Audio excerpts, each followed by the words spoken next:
ನಮಸ್ತೆ ಸ್ನೇಹಿತರೆ, recipe by Shailaja ಚಾನಲ್ಗೆ ಸ್ವಾಗತ. ಬನ್ನಿ ಇವತ್ತು 5 ನಿಮಿಷದಲ್ಲಿ ಬಟಾಣಿ ಚಿತ್ರಾನ್ನ ಹೇಗೆ ಮಾಡೋದು ಅಂತ ನೋಡೋಣ. ಮೊದಲು ಒಂದು ಬಾಣಲಿಗೆ ಎಣ್ಣೆ ಹಾಕಿ, ಎಣ್ಣೆ ಬಿಸಿ ಆದಮೇಲೆ 1 ಟೀ ಸ್ಪೂನ್ ಸಾಸಿವೆ,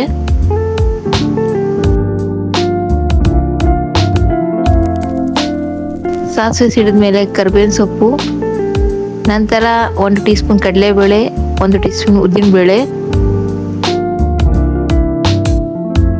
ಕಡಲೆ ಬೀಜ, ಹಸಿಮೆಣಸಿನ್ಕಾಯಿ ಹಾಕಿ ಚೆನ್ನಾಗಿ ಬಾಡಿಸಿ, ಆಮೇಲೆ 1 ಕಪ್ ಈರುಳ್ಳಿ ಹಾಕಿ, ಈರುಳ್ಳಿ ಚೆನ್ನಾಗಿ ಫ್ರೈ ಆದಮೇಲೆ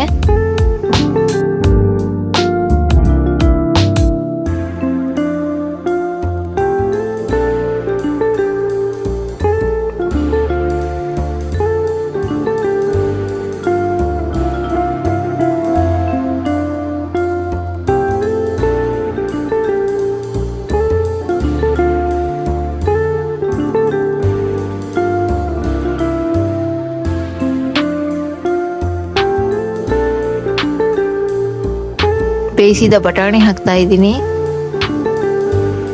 ನೀವು ಬೇಕಾದರೆ ಹಸಿ ಬಟಾಣಿ ಕೂಡ ಹಾಕೋಬಹುದು.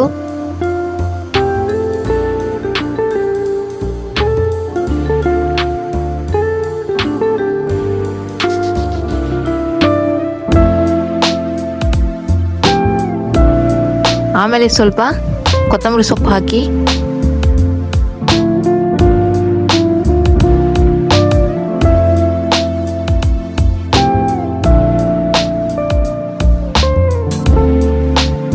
ಒಂದು ಬಟ್ಟಲು ರೈಸ್ ಹಾಕಿ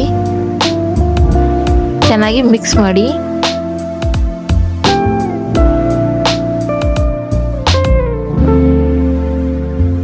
ಈಗ ಬಟಾಣಿ ಚಿತ್ರಾನ್ನ ರೆಡಿಯಾಗಿದೆ.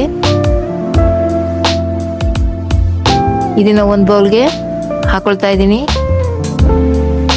ನೋಡಿದ್ರಲ್ಲ ಸ್ನೇಹಿತರೆ, 5 ನಿಮಿಷದಲ್ಲಿ ಬಟಾಣಿ ಚಿತ್ರಾನ್ನ ಹೇಗೆ ಮಾಡೋದು ಅಂತ. ವಿಡಿಯೋ ಇಷ್ಟ ಆದರೆ ಲೈಕ್ ಮಾಡಿ, ಸಬ್ಸ್ಕ್ರೈಬ್ ಮಾಡಿ. ನಮಸ್ಕಾರ ಸ್ನೇಹಿತರೆ.